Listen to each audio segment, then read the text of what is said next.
Mga ka-Cebuana, Cebuana amazing talaga lagi dito sa Cebuana Luwilier dahil may special discounts kami para sa inyo through our Gold Rush Sale. Hello Captain fans! Ito na nga ha, ikukorek ko aking sarili. Nasa Australia nga talaga si Ma'am Catherine mga kasombreros. Na ito nga no, naka-brown siya mga kasombreros. And then ito ang kanyang friend na si Aris na nakabase na po sa Australia based po sa comment ng ating mga kasombreros at Catherine. So maraming salamat po ha. So ito si Ma'am Catherine, naka-glasses siya o naka-shades mga kasombreros. Tapos naka-black naman na coat mga kasombreros. So ang tangkad niya dito no, or maliit lang talaga itong friend niya na si Aris mga kasombreros. So enjoy yung Ma'am Catherine. So sorry po yung nakaraan ko na picture na naka-blue siya ay nasa Australia po siya no. Nalito ako dun sa caption talaga ni Ma'am Aris no, na sabi niya nasa bahay lang mga kasombreros. So ayun po no. Tapos ito nga ay parang gumagala sila no. libre na makagala si Ma'am Catherine mga kasombreros. I wonder kung kasama niya yung kanyang mga glam team mga kasombreros kasi yung sa BKK sila di ba? Kung pa magkakasama sila, so maraming pictures ang lumabas mga kasombreros. Pero dito parang siya lang yata mag-isa or yung friend lang niya kasama niya mga kasombreros. So ayun po no. So ang dami nating updates actually. So ito yung sa bahay ni Sir Alden, merong post ulit no si dito kahapon ito nila na pag-uusap mga kasombreros. Manila's Design Sweetheart Interior Design. So ito pala siya si sabi niya, first design meeting with my new super loves and super pogi client Alden Richards. Productive day for us, more showroom tour soon. So yan, abangan natin mga kasombreros yung pa-showroom no ni Sir Alden mga kasombreros. So ito rin pala siya yung yung designer. Nakita ko si Ma'am Pia Words back. Siya rin yung nag-design mga kasombreros ng parang bahay yata nila ma'am. So sikat ito siya na designer no, kung kaya ito yung kinuha ni Sir Alden mga kasombreros. And then ito yung mga behind the scenes no ni Ma'am Catherine doon sa kanyang cream silk na mga kasombreros ay nirelease no ng cream silk mga kasombreros kagabi. So ito yung kanya mga kuha doon mga kasombreros. Sobrang ganda ni Ma'am Catherine. So yung naka-white nga siya mga kasombreros, tapos yung naka-pink, tapos yung naka-black lang mga kasombreros, tapos may ang ganda no, ang ganda na no. Buti hindi napansin ng mga tao kasi pag napansin naman ito ay dudumugin na naman ang iyong box office Cinema Queen mga kasombreros.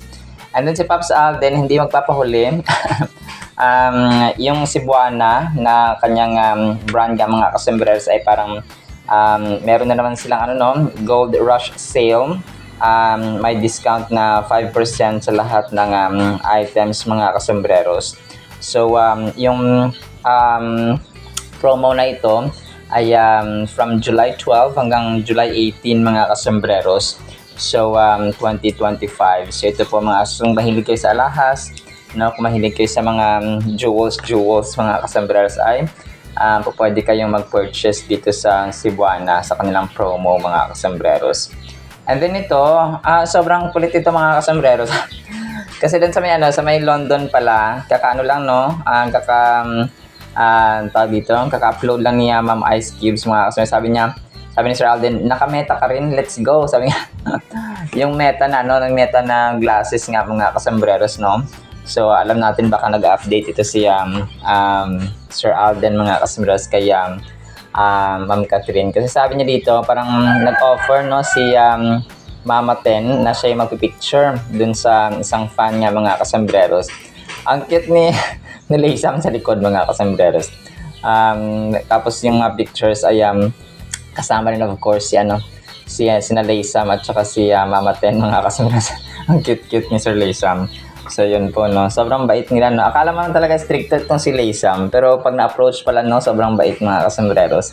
At saka si Mama Ten of course. So yun no, parehong naka-meta glasses nga itong si Pops Alden at saka si ate no, Ice Cubes 31 sa TikTok. So, ang kulit lang mga kasembreros. And then ito, so si Pops Alden ay balik biking, no? Parang nag-rehearsal siya dun sa may gym mga kasembreros kung saan ay may coach nga siya sa kanyang biking session. So, parang warm up mga kasembreros ang inyong phenomenal box office sa Cinema King ng kanyang Colnago nga mga kasembreros. So, hindi ko lang kung parang iba ito, no? Kasi yung una niya na Colnago na puti, na parang nabasag yata yun or parang na-break. Ayan, no? Pero ito parang may yellow. So, ito yata yun. And then ito, sobrang cute ito kasi ano siya sapatos.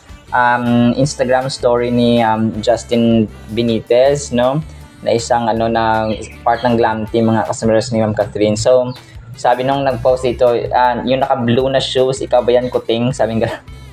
So, hindi natin alam kung sino si Ma'am Catherine, kung kanino si Ma'am Catherine dyan kasi nga, sapatos lang naman mga kasembreros. And then ito, si Pops Alden, no, sobrang kulit kasi na rin siya kagabi, no, na feature sa GMA Network. Ano. Sabi niya, from box office king, Alden Richards is now also a meme king, no, kasi nga, doon sa kanyang padila, sa kanyang mga dito sa kanyang mga trending mga kasembreros sa mga memes ay lumaganap na yung virus sa buong Pilipinas, no? Proving that is truly an icon beyond entertainment industry. So grabe, no? Naging viral talaga itong padila-dila ni Sir Alden mga kasembreros. And then ito, so nag-post din siya, no? Parang may dito, parang may isang part ng Tour de France na si Tadej Pogacar nga, no? Ang Tadej Pogacar, ito yata yung tao, tapos parang may sarili siyang branding na ito, no? So, sa next natin na item. Pero sabi niya dito, I pushed as far as I could, but sometimes you need to listen to your body. Very disappointed to leaving led Tour de France, but also proud to be part of his team. Time to go home now, rest and recover before thinking about what's next. Wishing the best for my teammates for the next 2 weeks. I'll be cheering on from home. So parang siguro nasobrahan na siya ng bike mga kasembreros kasi may talaga yun, no? Pinakiramdaman niya rin kanyang sarili. So Tadej Pogacar, I was honored to ride with you and you show what a warrior you are. You will come back stronger and I don't doubt. Thank you for everything. So, parang malapit ito sa puso ni Sir Alden kasi nakita ko yung mga post niya dito, no? Ito rin naka-yellow mga kasembreros na taga UAE na yung tatak. Individual ranking, Tadej Pogacar. So, tapos yung kanyang Colnago na na tawag dito na brand mga kasembreros ay dito, yun din yung brand mga kasembreros. So, sinerch ko, si Tadej Pogacar pala is Slovenian cyclist, no? Naka stage 10 result standing. So parang ito, professional pala siya, no, na cyclist sa Tour de France mga kasembreros. Tapos, nakapanalo na siya ng 3 Tour de France tour. Kaya pala mga kasembreros, sikat pala ito. So, yun, kung kaya siya pinapost ni Sir Alden. So, he's just 26 years old. No, bata pa pala ito mga kasembreros, si Tadej Pogacar or Pogacar. So, correct me if I'm wrong po, pero ito kasi ay Slovenian. So, he became only the 3rd male cyclist after Eddie Merckx. So, sikat pala ito si Tadej Pogacar mga kasembreros. So, and then, yun nga, no, related dyan ay yung brand, no, ng Colnago niya na pinost din sa kanyang Instagram story ay ito, no, 2024 Colnago V4RS Tadej Pogacar Edition. So, pinangalan sa kay Tadej kasi nga sikat na sikat siya mga kasembreros. So, ito na yata yung ginagamit niya ngayon, no, na binili niya sa mga kasembreros. Sa Amerika yata niya binili ito mga kasembreros. So, nung sa LA siya, no, na vlog ko na rin ito, yung kanyang And then ito, next item natin. So, ang cute, no? Para nakapiloto si Sir Alden dito sa kanyang outfit kasi nga merong sombrero mga kasembreros, no? Dun sa London Barrio Fiesta nga. So, kakapost lang ng GMA Pinoy TV kasi ito mga kasembreros eh. So, kung kaya ngayon ko lang po na isama. And then ito, si Ma'am Catherine, no, sobrang ganda niya dito. nakakulay blue, parang nakakulay blue, nakakulot ng kanyang buhok mga kasembreros. Para siyang Rosalinda vibes, no? Pwede talaga mga kasembreros. Nako, GMA, ABS-CBN, baka naman ang tagal na ng request na ito, wala pa rin. Pero alam nyo, si Donnie Pangilinan, magkakaroon din siya ng individual project eh. So parang ganun ang ginagawa nila. Parang hindi na nila binabase talaga all the time sa love teams mga kasembreros para yung mga artista at ang mga tao hindi masanay na pag hindi sila magkasama, hindi kikita yung project, hindi kikita yung show, ganun mga kasembreros, no? So kung kaya may mga solo era talaga sila, no? Kagaya ng Kathleen mga kasembreros. And then to last item natin, si Ma'am Catherine, no? Sobrang ganda niya dito sa long hair na parang part yata ito ng cream silk ni mga kasembreros na advertisement. So ayan po, na sobrang ganda Ma'am Catherine. Alright, sinabi po sa ating Kathleen items ha. Sana po ay pangin po natin ang Word of God. Today is July 15, 2025, Tuesday po. At para po sa ating Word of God ay sobrang lungkot at sobrang kapupulutan po natin ng aral. Medyo mahaba ito mga kasembreros ha. Ang title natin, Hirap para kay Kristo. Ito po yung istorya ni Apostle Paul mga kasembreros na kung saan ay sumulat siya ng liham. Ikalawang liham para sa mga taga-Corinth mga kasembreros sa mga Corinthians. So 2 Corinthians 11:23-33, Are they servants of Christ? I know I sound like a madman, but I have served Him far more. So nag-serve siya kay Jesus Christ mas lalo at mas higit kumpara sa ibang mga apostol. I have worked harder, been put in prison more often, been whipped times without number, and faced death again and again. Grabe. 5 different times the Jewish leaders gave me 39 lashes. 3 times I was beaten with rods. Once I was stoned. 3 times I was shipwrecked. Once I spent a whole night and day adrift at sea. Grabe, no? I have traveled on many long journeys. I have faced danger from rivers and from robbers. I have faced danger from my own people, the Jews, as well as from the Gentiles. I have faced danger in the cities, in the deserts, and on the seas. And I have faced dangers from men who claim to be believers but are not. I have worked hard and long, enduring many sleepless nights. I have been hungry and thirsty, and have worked or have often gone without food. I have shivered in the cold without enough clothing to keep me warm. Then, besides all this, I have the daily burden of my concern for all the churches, who is weak without my feeling that weakness, who is led astray, and I do not burn with anger. If I must boast, I would rather boast about the things that show how weak, that show how weak I am. God, the Father of our Lord Jesus, who is worthy of eternal praise, knows I am not lying. Hindi siya nagsisinungaling. When I was in Damascus, the governor under King Aretas kept guards at the city gates to catch me. I had to be lowered in a basket through a window in the city wall to escape from him. So grabe mga kasembreros. Sinabi ito ni Apostle Pablo kasi may mga huwad na propeta at saka may mga taong nagmamayabang ng kanilang mga gawa, no? Nagmamayabang na ito na yung nagawa ko para kay Lord Jesus, ito na yung nagawa ko para kay Kristo, ito na yung nagawa ko para sa ating Panginoon, and blah blah blah blah blah blah. So, ito ay nirecall mga kasembreros ni Apostol Pablo na kung kayo ay nagpapagal, kung kayo ay nagtatrabaho, kung kayo ay nagbabahagi ng salita, kung kayo ay may ginagawa para sa Panginoon, mas lalo ako. So parang pinatulan niya yung mga tao at this time kasi nga parang sumusobra na sila, no? Parang hindi na nila inisip yung kapakanan ni Apostol Pablo, and then yung parang sarili na lang yung iniisip nila mga kasembreros. And ang 2 Corinthians 11:23-33 ay about the hardships, no, and sufferings in general ni Apostol Pablo na tiniis niya lahat para sa ministeryo na ibinigay sa kanya ni Kristo. Grabe, no, ang calling ni Apostle Paul mga kasembreros ay reminder sa atin na yung ating mga pag-share ng gospel sa ngayon, yung pagpo-post natin sa ating social media, sa ating mga sa ating mga Facebook, sa YouTube, sa TikTok, and so on, ay walang-wala sa pinagdaanan ni Apostol Pablo para maisulat lang itong 1/3 ng New Testament mga kasembreros. And according sa Bible scholars, Apostle Paul wrote 13 to 14 letters mga kasembreros from from Romans, 1st and 2nd Corinthians, Timothy, 1st and 2nd Thessalonians, and so on mga kasambreros. And so yun na, talagang grabe ang grabe ang kanyang dinanas. Alam niyo po kung pinapanood niyo po or napanood niyo po yung buhay niya, Apostol Pablo, ay talaga pong maiiyak kayo kasi kung selfless yung kanyang ginawa, no? Kung walang Apostol Pablo, siguro walang mga libro ng New Testament ngayon na yun nga, no? Yung mga Thessalonians, Romans, Corinthians, Timothy, Titus, and so on, mga kasambreros, Hebrews, no?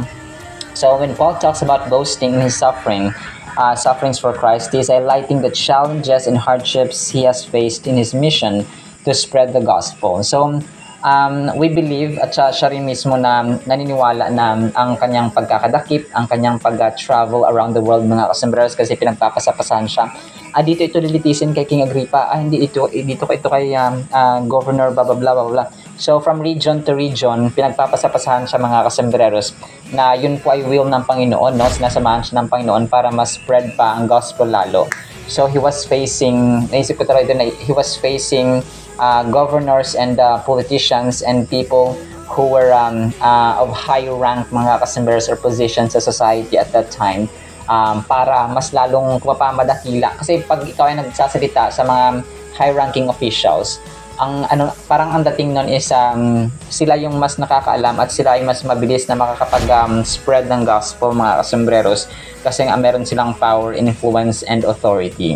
So sabi dito, Paul is showing his unwavering belief in the message of Christ and his willingness to sacrifice for the greater good by enduring beatings, no? Kinukulong siya for how many times, no? Na-mention niya, mga kasambreros. There's difficult circumstances, kagaya ng yung kanilang barko na sinasakyan ay nawasak, no? At saka napadpad sila, mga kasambreros. Parang it's ang lahat ng situations or mostly ng kanyang situation sa gitna ng dagat ay it's a matter of life and death. Grabe, no? Kung isipin mo, tagapaglingkod siya ng Diyos, no? Talagang grabe yung kanyang labor sa Panginoon. Masipag siya, no, sa paghahayo at saka pag-share ng gospel sa kingdom ng Panginoon. Pero paano nangyari na grabe pa yung hardships niya, mga kasambreros, no? Dito makita na hindi ibig sabihin na you are a servant, no? Tayo po ay mga servant, mga anak ng Panginoon, ay excuse na tayo sa ating sufferings, no, sa mga circumstance ng buhay. Hindi po, no? As a matter of fact, sometimes, no, God is testing us, yung ating pananampalataya, na kung paano tayo magtiwala sa Kanya in spite of our circumstances, in spite of our problems and trials na kinakaharap. Mag-give up ba tayo? Sisisihin ba natin ang Diyos because of those circumstances na meron tayo ngayon? Doon po nasusukat at nare-refine, mga kasambreros, yung ating pananampalataya, tunay ba or hindi. We can ask ourselves, so what are we willing to endure for our beliefs as we reflect on Paul's words? Are we committed enough to our faith to face hardships and challenges? Paul's example encourages us to stay steadfast in our convictions even when faced with adversity. So, manatili tayo, mga kasambreros. Giving up is not an option. Stopping or kung pa magpahinga tayo, resting muna, pwede. But not to the point na titigil tayo at ihinto yung ating pananampalataya sa Panginoon. Because yun yung buhay natin, mga kasambreros. If we're not connected with the vine, kasi si Jesus Christ ang puno, tayo po yung sanga. So kapag tayo po ay hindi connected sa Kanya, wala na tayong panahon sa Kanya sa pag-devotion, sa pagbabasa ng Biblia, sa panalangin, sa paghayo, sa pag-share ng gospel. Kung mapasa sa isang pamilya, you are functioning. Okay? Ganun po, mga kasambreros. Diba? Kapag anak ka, may responsibility ka, may role ka, mga kasambreros. So ganun din po sa ating spiritual kingdom, sa spiritual family, mga kasambreros. So kapag tayo nasa church, no, tayo ba ay naghahayo, tayo ba ay naglalagay ng panahon, nagbibigay ng panahon at oras, mga kasambreros, sa paghahayo, sa pag-share ng gospel. So kadaya sa atin ngayon, mga kasambreros, sa ating weaknesses at saka challenges, mga kasambreros, we can find strength by turning to God. Our weaknesses can serve as a reminder of our dependence on Him and can lead us to rely on His strength rather than our own. So we open ourselves to experiencing His power, working in and through us by acknowledging our weaknesses and surrendering them to God. So kagaya ng pag tayo nananalangin po, mga kasambreros, no, Lord, I lay down everything, every burden, every problem, every trial, ibinibigay ko po sa inyo. lahat ng challenge mga kasumers na meron ako, mapa-physical, financial, spiritual, social, sa mga relationships, sa aking mga anak, sa asawa, kapatid, and so on, ay ilatag mo lahat, no? Ibigay mo lahat mga kasumers, showing that you're trusting God and you're depending on God no matter what happens. So ganun po nag-work ang faith mga kasumers. You're trusting God. We are trusting God even though it seems impossible, parang imposible na mangyari, parang hindi magkakatotoo, but still we believe. That's faith mga kasumberos, because faith is believing that the things that we don't see yet mga kasumberos, but we believe, no? Kasi kapag nakita mo na, ay hindi ka naman naniwala kasi nandyan na nga siya mga kasumberos. So ganun po ang faith. Kasi kung sa mundo, to see is to believe, sa atin naman is to believe is to see mga kasumberos. So ganun po siya. Alright, so naman po in the meantime nawa po ipagpalaan po tayo ng pag-ibig, pananampalataya at pag-asa sa ating makapangyarihang Diyos na walang iba kundi si Jesus Christ. In Jesus' name we pray, amen and amen. See you sa next segment mga kasumberos, and paalam po. I love you all.